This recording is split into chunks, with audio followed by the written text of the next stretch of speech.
Hello बच्चों जैसे आप देख रहे हो स्क्रीन पर कि एनडीए के क्वेश्चन दिख रहा है। तो आज हम लोग डिस्कस करेंगे एनडीए के प्रीवियस ईयर क्वेश्चन ही, चैप्टर मैट्रिक्स और डिटरमिनेंट और साल 2021। तो बच्चों स्टार्ट करते हैं। ये आपका पहला क्वेश्चन है जो आपका 2021 का है। क्वेश्चन में बोल रहा है कि ये आपका डिटरमिनेंट है और ये डिटरमिनेंट की वैल्यू क्या है, 0 है। मतलब ये पूरे डिटरमिनेंट की वैल्यू 0 है, तो हमें x की वैल्यू निकालनी है। मतलब ये एक तरह का इक्वेशन है। क्या है? इक्वेशन है। ठीक है, तो क्या करेंगे, तो इस डिटरमिनेंट को हम लोग एक्सपेंड करेंगे, मतलब ये सॉल्व करेंगे और उसको 0 के बराबर करके x की वैल्यू निकाल लेंगे। ठीक है, तो चलिए, तो यहाँ पर हम सॉल्व कर लेते हैं। तो इसको सॉल्व, अब देखो आप इसको R1 के अलॉन्ग भी सॉल्व कर सकते हो और R2 के अलॉन्ग भी। R1 मतलब रो 1 और R2 मतलब रो 2। रो 2 के अलॉन्ग मतलब 2 0 है, तो ये थोड़ा ज़्यादा आसान होगा, है नहीं? तो आप R1 के अलॉन्ग भी सॉल्व कर सकते हो। तो हम R1 के अलॉन्ग सॉल्व कर दे रहे हैं। तो ये हो जाएगा x से ये 0 माइनस एक्स माइनस 1, तो 0 माइनस 1 प्लस 3 और 0 माइनस 0 इक्वल टू 0, क्योंकि ये 0 दिया हुआ है। क्या आ गया, माइनस एक्स स्क्वायर, और ये हो गया प्लस 1 इक्वल टू 0। तो एक्स स्क्वायर इक्वल टू 1, तो x बराबर हमारा हुआ प्लस माइनस 1। ओके, तो आंसर हो गया सी। ओके, नेक्स्ट क्वेश्चन करते हैं। ये आप देखिए आपका नेक्स्ट क्वेश्चन है। ठीक है, ये भी 2021 का क्वेश्चन है। क्वेश्चन में हमें एफ ऑफ एक्स दिया हुआ है। ये एफ ऑफ एक्स एक डिटरमिनेंट दिया हुआ है। ठीक है ना, इसके एलिमेंट देखो एक्स में है। तो आपको मालूम है कि डिटरमिनेंट का जो एलिमेंट है वो रियल नंबर भी होता है, कम्प्लेक्स नंबर भी होता है और कोई फंक्शन भी हो सकता है। ओके, तो यहाँ पर वही दिया है।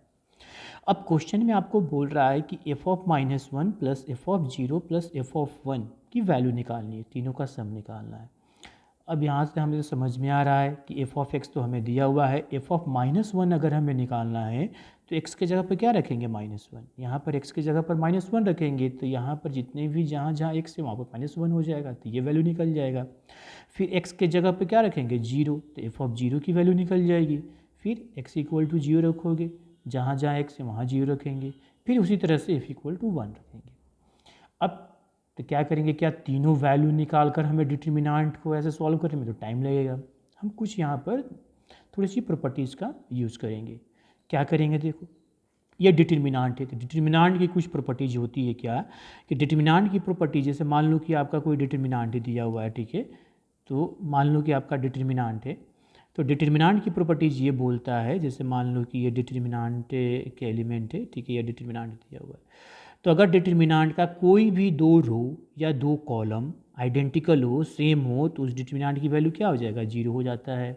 ठीक है, अगर डिटरमिनेंट का कोई एक रो या एक कॉलम 0 हो, उसके प्रत्येक एलिमेंट 0 हो, एक रो और एक कॉलम के प्रत्येक एलिमेंट 0 हो, तो डिटरमिनेंट की वैल्यू 0 हो जाता है।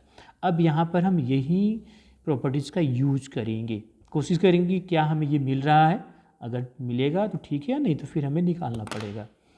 तो चलिए चेक कर लेते हैं। तो पहले हम किसका कर लेते हैं, पहले हम इसका कर लेते हैं। ठीक है, x इक्वल टू माइनस 1 मैंने एफ ऑफ माइनस 1 निकाल रखते हैं। ठीक है, तो चलो यहाँ पर देखो, देखो ये देखो ये जो हमारा जो कॉलम C3 है, अगर इसमें रखो, यहाँ पर रखोगे तो ये कितना हो जाएगा, 0। x इक्वल टू माइनस 1, ये भी हो जाएगा 0 और ये भी हो जाएगा 0। ठीक है, तो C3 अगर x इक्वल टू माइनस 1 रखे तो C3 कॉलम 3 हमारा 0 आ गया प्रत्येक एलिमेंट। तो इसका वैल्यू कितना आ जाएगा, डिटरमिनेंट का वैल्यू कितना हो जाएगा, इसका पूरा का 0 आ जाएगा। तो ये निकल गया। अब हम क्या करते हैं, चलिए हम ये कर लेते हैं इसका। ठीक है, तो एफ ऑफ 0 रख लेते हैं इसमें। ठीक है, तो और देखते हैं कितना आता है इसमें, फिर उसी तरह से चेक करेंगे। चलिए, तो उसका हम चेक कर लेते हैं। अब इसमें देखो, ये आपका कॉलम नहीं, रो 2, ये R2 देखो, रो 2 में ये x इक्वल, ये भी 0 हो जाएगा। अगर x equal to 0 F of 0 निकालेंगे, मतलब x इक्वल टू 0 रखेंगे, तो ये भी 0 हो जाएगा और ये भी 0 हो जाएगा। ठीक है ना, तो ये देखो R2 हमारा प्रत्येक एलिमेंट 0 हो गया, तो इसका भी डिटरमिनेंट की वैल्यू क्या हो जाएगा, 0 हो जाएगा। ठीक है, तो ये हो गया आपका। अब आगे बढ़ते हैं कौन सा, तो हम देखेंगे ये एफ ऑफ वन मान एक्स इक्वल टू वन रखेंगे। अब यहाँ पर एक्स इक्वल टू वन तो इसमें भी रखेंगे। अब हमें फिर वही चेक कर लेना है, ठीक है, कि कोई रो, एक रो या एक कॉलम जीरो हो रहा है। हाँ हो रहा है, देखिए यहाँ पर ये इसको, ये तुम्हारा R3, ये देखो यहाँ पर रखोगे तो ये भी कितना हो जाएगा, ये आपका जीरो हो जाएगा। ये रखोगे तो ये भी आपका जीरो हो जाएगा और ये भी आपका जीरो हो जाएगा। तो फिर इसकी पूरा डिटरमिनेंट की वैल्यू कितना हो गया, जीरो। अब तीनों को सम करो, ये जीरो प्लस जीरो को अगर हम सम करेंगे कितना आ जाएगा, जीरो। तो इसका आंसर कितना हो गया, जीरो। ओके, हो गया, सॉल्व हो गया। नेक्स्ट करते हैं। नेक्स्ट क्वेश्चन आपका है, नेक्स्ट क्वेश्चन में बोल रहा है क्या कि हमारा ith row and jth column, determinant का ith row and jth column element दिया हुआ है, यहाँ पर उसके एलिमेंट की वैल्यू दी हुई है। और ये डिटरमिनेंट का ऑर्डर कितना है, 3 ऑर्डर है। डिटरमिनेंट का ऑर्डर 3 है। ऑर्डर 3 का मतलब हुआ कि 3 रो और 3 कॉलम है। ओके, और उस डिटरमिनेंट का element ith row and jth column का ये दिया हुआ है। इसका मतलब ये हमें दिया हुआ है, ठीक है, 2i प्लस j। और हमारा जो डिटरमिनेंट, मान लो कि एक डिटरमिनेंट है और उसमें 3 ऑर्डर का है, मतलब उसमें 3 रो होगा 3 कॉलम, तो कितने एलिमेंट हो जाएंगे, 9। तो ये 1 1 हुआ, ये 1 2 हुआ, ये 1 3, ये 2 1, ये 2 2 और ये 2 3 और ये 3 1 और ये 3 2 और ये 3 3। ये आपका दिया हुआ है 3/3 ऑर्डर का डिटरमिनेंट हो गया। अब a11 की वैल्यू कहाँ से आएगा, यहाँ से आएगा। देखो i पर ये दिया हुआ है, तो i की वैल्यू यहाँ पर 1 है, j की वैल्यू 1 है। यहाँ पर रखेंगे तो 1 + 1 2, तो 2 2 जा 4 हो जाएगा। उसी तरह से ये सब निकाल लेंगे तो ये कितना हो जाएगा, 6, ठीक है। और ये कितना हो जाएगा, 8।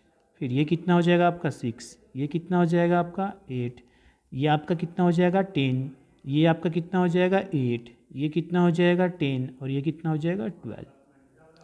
अब इसको डायरेक्ट मत कर लेना, अब इसमें कुछ कॉमन निकालना है, कॉमन निकाल कर तब एक्सपेंड करना। तो डिटरमिनेंट में क्या होता है कि किसी एक रो या एक कॉलम से ही हम निकालते हैं। तो देखो अगर इस तीनों में है तो 3 बार हमें करना पड़ेगा। देखो इससे हमें 2 कॉमन निकल गया, इससे भी फिर 2 निकल जाएगा और इससे भी हमें 2 निकल जाएगा। तो क्या बचा, तो में हो जाएगा 1 2 नहीं 1 3 4 और ये हो जाएगा 3 4 5 और ये हो जाएगा 4 5 और 6, क्योंकि हम तीनों से निकाले हैं कॉमन। अब इसको एक्सपेंड कर देंगे, आंसर आ जाएगा आपका। तो ये आपका हो गया 8। अब एक्सपेंड कर दो तो कितना हो जाएगा, ये हमारा ये हो गया, तो ये हो जाएगा हमारा 24 माइनस 25। कुछ गलत हो रहा है, 1 मिनट। यहाँ पर 2 नहीं होगा, 4 होगा, यहाँ पर 2 होगा। तो ये हो गया 2 और ये आपका फिर -3, ये हो जाएगा हमारा 18 माइनस 20 प्लस ये हो गया हमारा 4, ये 15 माइनस 16 और इसको सॉल्व किए तो ये हो जाएगा -2, ये हो जाएगा +6 और ये -4। तो कितना हो जाएगा 8 × 0, कितना आ गया 0। तो इसका आंसर भी कितना हो गया आपका 0। ओके, नेक्स्ट क्वेश्चन करते हैं। अब ये देखिए आपका नेक्स्ट क्वेश्चन है, ये भी आपका 2021 का क्वेश्चन है। क्वेश्चन में बोल रहा है कि ये डेल क्या है जी, del the value of a determinant, इसकी वैल्यू है डेल, ठीक है ना। मतलब हम कह सकते हैं ये किसके बराबर है जी, तो डेल्टा, कैसे डेल्टा के बराबर है, दिया हुआ है। अब क्या करना है, अब इसकी वैल्यू निकालनी है, ये भी डिटरमिनेंट है, इसकी वैल्यू निकालनी है। अब वैल्यू निकालनी है तो ऑप्शन देख लो, तो इसकी वैल्यू इसी डेल्टा के फॉर्म में निकालनी है। यहाँ पर p 0 के बराबर नहीं है, 1 के बराबर नहीं है, q 0 के बराबर नहीं है, 1 के बराबर नहीं है। 0 p और q 0 1 के बराबर नहीं है। क्या करेंगे, यहाँ पर तो क्लियर दिख रहा है कि हम p कॉमन ले लेंगे किससे, कॉलम 1 से, और q कॉमन ले लेंगे कॉलम 3 से। तो आ जाएगा ये a1, ये a2, ये a3, ये b1, ये b2, ये b3, ये c1, ये c2, ये c3। अब ये तो यही आ गया, यही डेल्टा, ये तो यही डेल्टा है, तो ये हो जाएगा PQ × delta, option number D. Okay, चलिए अब नेक्स्ट क्वेश्चन कर लेते हैं। अब ये देखिए क्वेश्चन आपका है यहाँ पर। अब इस तरह के क्वेश्चन हम लोग किए हैं, पहला वीडियो में आपको भेजे हैं करके 2022 का। चलिए फिर से उसी तरह का क्वेश्चन है। देखिए a plus B plus C की वैल्यू दिया है 4 और A B plus B C plus C A equal to आपका 0 दिया हुआ है। आपसे क्या पूछ रहा है? आपसे इस डिटर्मिनेंट की वैल्यू निकालना है, इसकी वैल्यू निकालना है। तो इसकी वैल्यू हम कब निकाल सकते हैं? जब इसको किसके टर्म में a plus B plus C के फॉर्म में लिखना होगा और इसके A B plus B C plus C A के फॉर्म में लिखना होगा, तभी तो इसकी वैल्यू हम रख पाएंगे, अदरवाइज नहीं निकाल पाएंगे। तो हमको इसको ऐसे एक्सपेंड करने, इसकी वैल्यू मैंने इसको सॉल्व करना है कि इसके टर्म में आए, ये खुद ही इसके टर्म में आ जाएगा सॉल्व। अब क्या करो? अब ऐसा करो कि डायरेक्ट ना कर प्रॉपर्टीज़ का यूज़ करो, डायरेक्ट भी कर सकते हो। तो प्रॉपर्टीज़ का हम यूज़ करते हैं क्या? हम तो यहाँ पर लिख लेते हैं R1 को हम कर दिए R1 plus R2 plus R3। तो कोई डिटरमिनेंट की वैल्यू चेंज नहीं होती है इस तरह के। तो ये क्या आ जाएगा आपका? देखिए ये आपका आ जाएगा, ये क्या हो जाएगा, हमने ऐड कर दिया तो a प्लस बी प्लस सी हो जाएगा, ये भी a प्लस बी प्लस सी हो जाएगा और ये भी a प्लस बी प्लस सी। अब R2 तो वही रह जाएगा, R3 भी वही रह जाएगा। अब क्या करते देखो R1, अब ये आपका जो R1 है, R1 के सभी एलिमेंट एक जैसा है, तो R1 से हम कॉमन ले लेते हैं। तो R1 से हमने क्या किया, कॉमन ले लिया, क्या a plus B plus C common ले लिया। तो आपका क्या आ जाएगा, ये 1 1 1 ए बी सी ए और सी ए बी, ठीक है। फिर यहाँ पर हमने प्रॉपर्टीज लगाया क्या, अब देखो R1 में तीनों R1 के एलिमेंट सेम है, ये R1 के तीनों एलिमेंट सेम है, तो कम से कम 2 को 0 करो तो इसको एक्सपेंड करने में आसानी होगा। तो क्या करेंगे, C1 को कर दिए C1 minus C2 and C2 को लिख दिए C2 माइनस C3, ये कॉलम है। तो हमारा कितना आ गया, हमारा a प्लस बी प्लस सी और ये हो गया आपका 0 0, ये 1, ये b minus C, C minus A और a, c minus A minus B और ये b। ओके, अब इसको एक्सपेंड कर दो। तो इसको एक्सपेंड कर दोगे तो आप हम डायरेक्ट एक्सपेंड करके लिख दे रहे हैं। आप करोगे तो यही आएगा, ये आपका आएगा minus A square minus B square minus C square, ये plus A B plus B C plus C, ये आ गया। अब यहाँ पर ध्यान से समझो, यहाँ पर ध्यान देने वाली बात ये है कि यहाँ पर देखिए, यहाँ पर ये a plus B plus C की वैल्यू 4 है, मतलब इसकी वैल्यू हमारा कितना है, 4 हो गया। अच्छा, इसकी वैल्यू नहीं दी है, ये तीनों प्लस की वैल्यू कितनी है, 0। ये देखिए आपका 0 दिया हुआ है, तो हम यहाँ पर रख दिए, यहाँ पर ठीक है, हम यहाँ पर रख दे रहे हैं। ये आपका हो गया 4, ये minus A square minus B square minus C square है, ये प्लस 0। तो कितना हो गया, माइनस कॉमन ले लिए, तो ये आपका A square plus B square plus C, minus 4 into A square plus B. अब इसकी वैल्यू हमें निकालनी होगी। अब इसकी वैल्यू हम कैसे निकालेंगे, अब सोचना होगा, A plus B plus C हमारा 4 दिया है, A B plus B C plus C equal to 0 दिया है। तो देखो एक फार्मूला है, A plus B plus C to the whole square में ही आता है A square plus B square plus C square plus 2ab plus 2bc plus 2ca।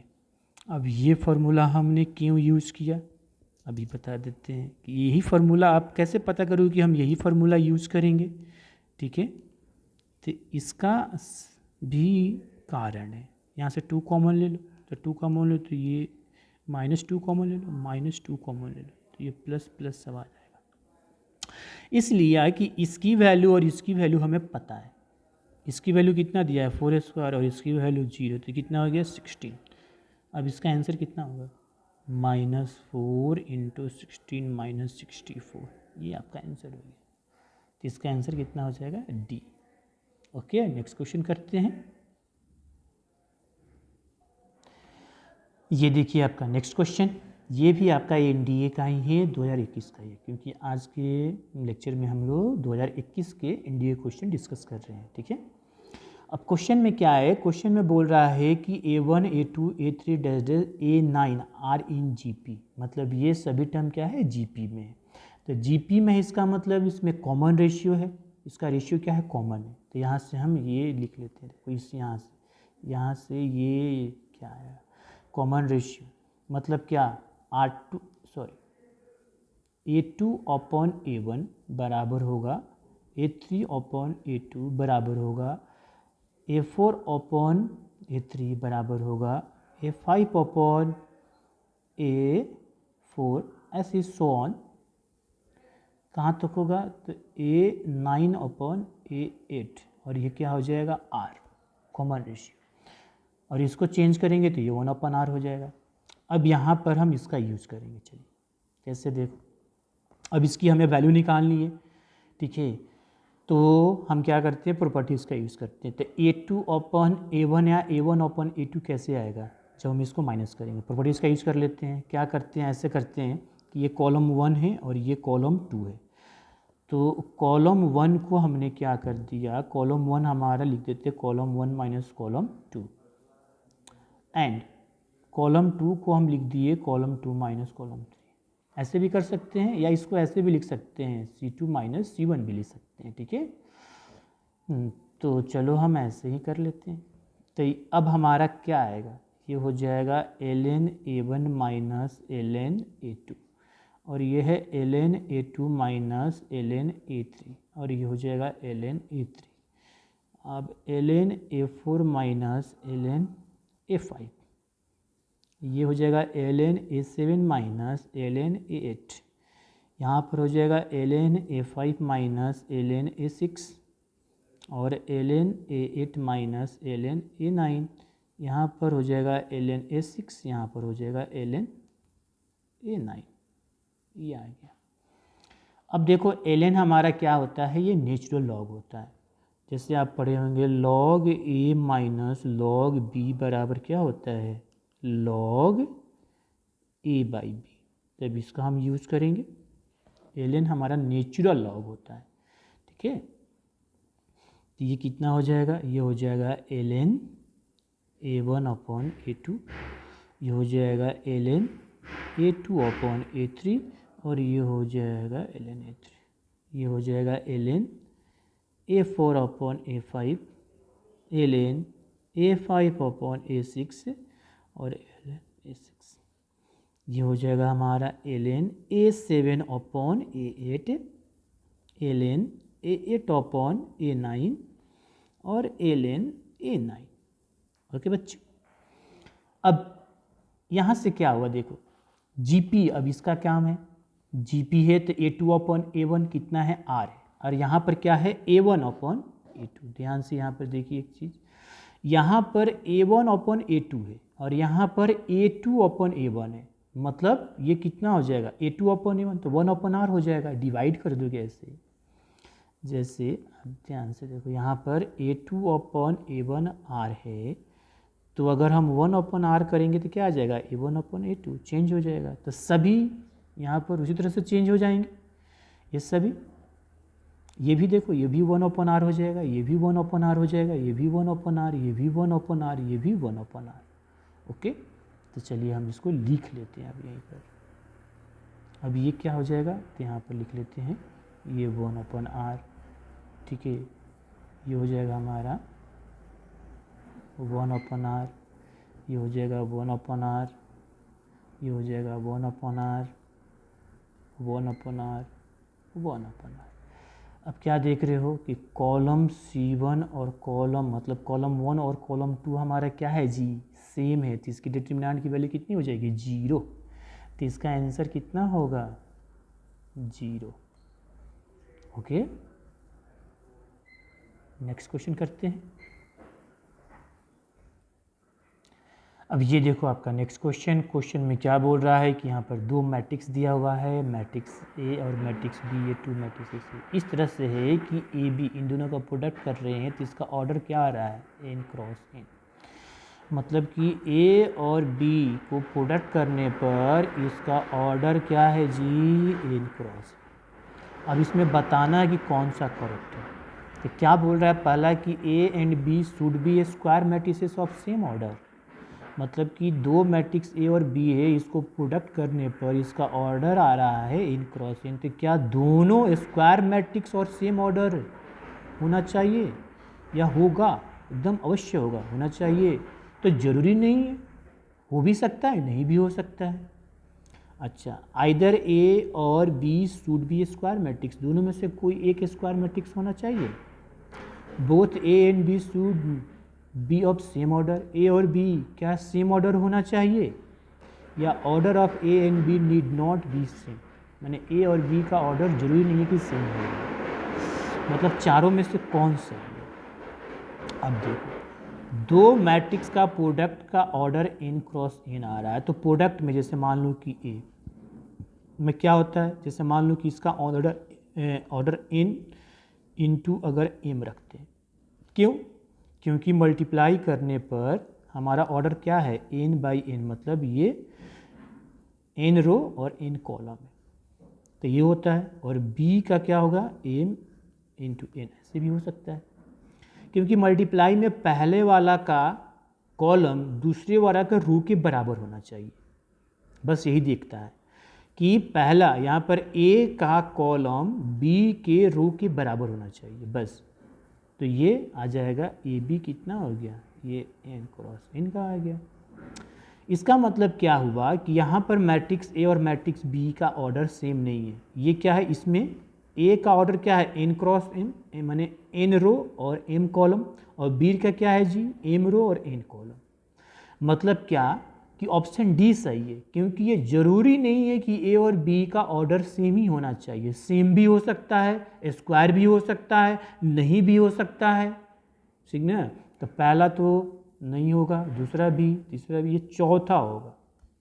Clear है, तो ये कॉन्सेप्चुअल क्वेश्चन था। ओके, चलिए अब आते हैं नेक्स्ट क्वेश्चन में। अब ये देखिए, ये आपका क्या बोल रहा है, यहाँ पर बोल रहा है कि विद द नंबर्स, यहाँ पर 2 4 6 8 है, ये 4 नंबर है। All the possible determinants with these 4 different elements are constructed, what is the sum of values of all such determinant. कहने का मतलब हमारे पास नंबर दे दिया है, क्या दे दिया है जी, नंबर्स। नंबर क्या है, तो 2 है, 4 है, 6 है और 8 है। अब इस 4 एलिमेंट, ये कितने हैं, नंबर 4 हैं, तो ये एलिमेंट हो गए, ये सभी के सभी डिटर्मिनेंट के क्या हो गए, एलिमेंट हो गए। ये क्या हो गया जी, हमारा एलिमेंट्स हो गए। तो एलिमेंट्स अगर 4 होगा तो ऑर्डर क्या होगा, तो इसका ऑर्डर, डिटर्मिनेंट का ऑर्डर क्या होगा, तो डिटर्मिनेंट का ऑर्डर हो जाएगा 2/2, 2/2 का ही ऑर्डर बनेगा क्योंकि 4 एलिमेंट्स हैं। अच्छा, तो 2/2 का हमें 4 एलिमेंट्स का डिटर्मिनेंट, जितने डिटर्मिनेंट, ऑल पॉसिबल डिटर्मिनेंट, जैसे मान लो कि हमारा ये डिटर्मिनेंट लेते हैं, ये कितने डिटर्मिनेंट बनेंगे पहले। अब देखो यहाँ पर 4 प्लेस हो गए, 1 2 3 और 4 प्लेस। तो पहला प्लेस पर देखो, पहला प्लेस पर ये चारों में, यहाँ पर 2 भी हो सकता है, यहाँ पर 4 भी हो सकता है, 6 भी हो सकता है, 8 भी हो सकता है, 4 तरह से नंबर को हम रख सकते हैं यहाँ पर। अब जो यहाँ पर नंबर रख लिए, अब यहाँ पर वो नंबर नहीं रख पाएंगे, ठीक है ना। मतलब कि यहाँ पर हम जो है 4 वेज से नंबर रख सकते हैं, तो यहाँ पर कितने तरीके से, 3 वेज से नंबर रखेंगे, ठीक है। अब यहाँ पर कितने तरीके से रखेंगे नंबर, अब देखना, अब यहाँ पर हम 2 वेज, 2 रास्ता, यहाँ पर 1 वेज, तो हमारा टोटल नंबर ऑफ डिटर्मिनेंट कितना हो गया,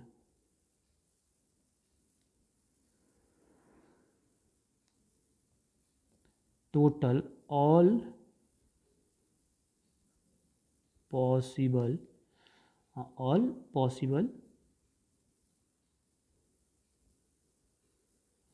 नंबर ऑफ डिटर्मिनेंट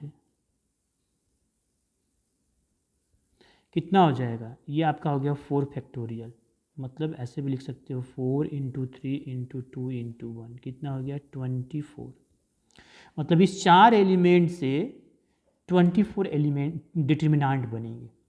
अब 24 का वैल्यू निकाल कर सबको सम करना है, तो क्या 24 का करेंगे, नहीं, हम इसका पैटर्न देख लेंगे, ठीक है ना। तो चलिए कुछ देख लेते हैं कि क्या, जैसे मान लो कि हमने यहाँ पर रख दिया 2, ये 4, यहाँ पर 6 और 8, यहाँ पर 2 रख कर दिया, अच्छा, और प्लस यहाँ पर 2 के बाद यहाँ पर 4 कर दिया, यहाँ पर 2 कर दिया, यहाँ पर हो जाएगा 8 और 6, मतलब चेंज कर दिया। अच्छा, फिर हम क्या करते हैं, यहाँ पर 8 कर देते हैं, ठीक है।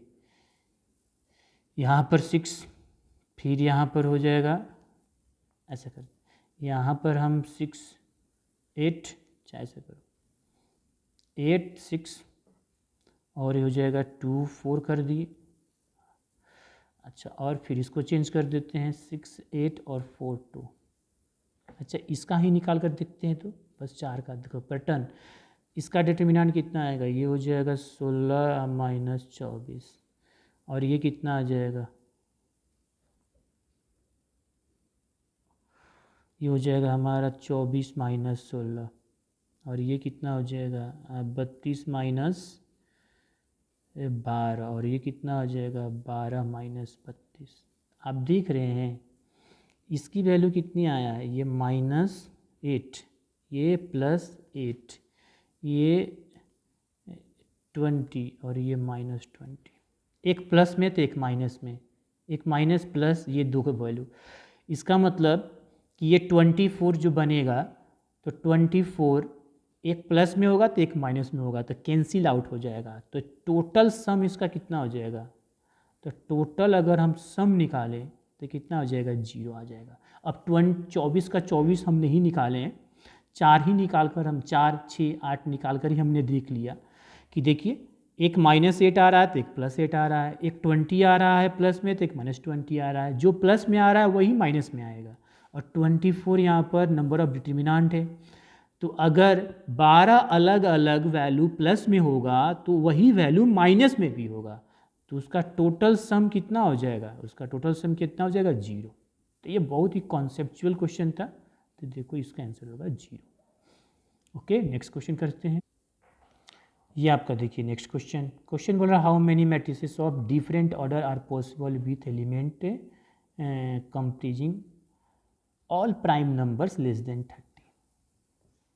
मतलब कि हमें बताना है कि कितने अलग अलग तरह के डिफरेंट ऑर्डर के मैट्रिक्स पॉसिबल होंगे जब हमारा उसका एलिमेंट क्या है, प्राइम नंबर लेस देन 30। तो यहाँ से देखो प्राइम नंबर लेस देन, यहाँ देखो प्राइम नंबर लेस देन 30 कितना होगा, तो जो 30 से कम, तो सबसे छोटा प्राइम नंबर होता है 2, उसके बाद होता है 3, उसके बाद 5, उसके बाद 7, उसके बाद 9 नहीं 11, फिर 13, फिर 17, फिर 19, फिर 23 और ये 29। यही होगा, कितने हो गए, ये एलिमेंट हो गए 1 2 3 4 5 6 7 8 9 10। मतलब हमारा टोटल एलिमेंट कितने हो गए, टोटल एलिमेंट्स कितने हो गए 10। तो हमारा ऑर्डर अब क्या बनेगा, ऑर्डर पॉसिबल ऑर्डर क्या होगा, अब 10 को हम प्रोडक्ट फॉर्म में लिखेंगे रो कॉलम में, तो 1 × 10 बन गया, एक हो जाएगा 2 × 5 हो जाएगा, एक हो जाएगा 5 × 2 हो जाएगा, और एक 10 × 1। तो ये आपका ऑर्डर हो गए। तो टोटल ऑर्डर कितने हो गए, तो टोटल मैट्रिसेस कितने हो गए, टोटल नंबर ऑफ मैट्रिसेस कितने हो गए, 4। तो इसका आंसर कितना हो गया, 4। ओके, चलिए नेक्स्ट क्वेश्चन करते हैं। यहाँ पर देखिए ये क्वेश्चन है आपका, ये बोल रहा है कि ए आपका एक मैट्रिक्स है 2×2 ऑर्डर का, पी क्यू आर एस उसका एलिमेंट है, पी क्यू आर एस ये 4 डिफरेंट प्राइम नंबर है, और इसकी वैल्यू क्या है, लेस देन 20 है। तो ये पी क्यू आर एस जो है 4 different prime number less than 20। अब प्राइम नंबर लेस देन 20 क्या होगा, तो ये हो जाएगा 2 3 5 7 11 13 17 और 19, यही होगा। अब हमें क्या बोल रहा है, what is the maximum value of the determinants. अब इस डिटर्मिनेंट का मैक्सिमम वैल्यू, अब जैसे ए तुम्हारा एक डिटर्मिनेंट है और पी क्यू आर एस हमारा क्या है जी, प्राइम नंबर है जो लेस देन 20, तो इसका मैक्सिमम वैल्यू क्या होगा। तो क्या करते हो, ऐसे मल्टीप्लाई करते हो, पी को एस से मल्टीप्लाई करते हैं, पी को एस से करते हैं और आर को क्यू से। अब इसका मैक्सिमम वैल्यू क्या होगा, तो जैसे आप P S minus R Q, तो मैक्सिमम होगा तब जब ये दोनों वैल्यू बड़ा होगा और ये दो वैल्यू छोटा होगा। तो P जो बड़ा वाला होगा वो रख लें, और S the P S, the P और एस हमारा ये दोनों हो सकता है, और आर और क्यू, आर और क्यू की वैल्यू क्या रखेंगे, ये दोनों रखेंगे, तभी तो मैक्सिमम आएगा। ठीक है, समझ में आ रहा है। तो ये हो गया। अब यहाँ पर 19 इंटू 17 माइनस 3 इंटू 2 या 2 इंटू 3 कुछ भी रखो, तो इसको मल्टीप्लाई करेंगे तो कितना आ जाएगा, मल्टीप्लाई कर दें 63, 6 7 13 9 और 1, तो ये 6 9 और 63 होगा ना। तो ये कितना आ गया आपका, तो ये आपका 2 1 आ गया, और ये हो गया 6। एक बार फिर से देख लो, 963 7 6 13, और ये 9 और ये 3, देखो यहाँ पर 3 होगा, 3 ये हो जाएगा 9 2 9 और 3 12, 1 1 2 1 3, सॉरी ये आएगा। अब कितना हो जाएगा जी, अब घटाओ तो ये 317 हो गया, ये आपका आंसर आया सी। ओके, नेक्स्ट क्वेश्चन देखिए, यहाँ पर क्या बोल रहा है कि ए बी आपका क्या है, स्क्वायर मैट्रिक्स है जिसका ऑर्डर 2 है, सच डेट। अब ये ए बी जो मैट्रिक्स है, स्क्वायर मैट्रिक्स इस तरह से है, डी ई टी का मतलब होता है डिटर्मिनांट, डिटर्मिनांट ए बी जो है डिटर्मिनांट बी ए के बराबर है, तो इसमें कौन सा करेक्ट होगा। अब एक चीज़ देखो, ये दिया हुआ है डिटर्मिनांट ए बी हमारा डिटर्मिनांट बी ए के बराबर है। अब डिटर्मिनांट ए बी मतलब ऐसे दिया है, और ये हो गया ऐसे। अब इसको आप ऐसे भी लिख सकते हो, और इसको ऐसे भी लिख सकते हो, ये प्रॉपर्टीज़ है। तो ये और दोनों तो सेम ही है। अब देखो, ये डिटर्मिनांट एक वैल्यू होता है, और ये भी, तो ये दो वैल्यू प्रोडक्ट में है, तो आगे पहले ए की वैल्यू लिखो, बाद में बी की, अच्छा पहले बी की लिखो बाद में लिखो, ये तो हो गया। अब इसमें ऑप्शन देखना है कि कौन सही है। ठीक है, यहाँ पर हमें क्या देखना है, ऑप्शन देखना है कि कौन सही है। क्या बोल रहा है, ए मस्ट बी या यूनिट मैट्रिक्स, क्या ए यूनिट मैट्रिक्स होगा, ये दोनों बराबर होगा। ये क्या बोल रहा है कि ये दोनों इक्वल होगा कब, जब ए हमारा यूनिट मैट्रिक्स होगा तब। तो ये ज़रूरी नहीं है कि ये यूनिट मैट्रिक्स ही हो। क्या B must be unit matrix है, ये भी नहीं है। क्या दोनों यूनिट मैट्रिक्स होना चाहिए, हो भी सकता है नहीं भी हो सकता है। अगर दोनों यूनिट मैट्रिक्स होगा तब भी बराबर होगा, और नहीं भी होगा तब भी बराबर होगा। अगर ए हमारा मैट्रिक्स हो, यूनिट मैट्रिक्स ना होकर, अब ये भी हमारा कोई दूसरा मैट्रिक्स हो, तब भी ये दोनों वैल्यू बराबर ही होगा। इसका मतलब इसका आंसर क्या होगा, डी। ओके बच्चों।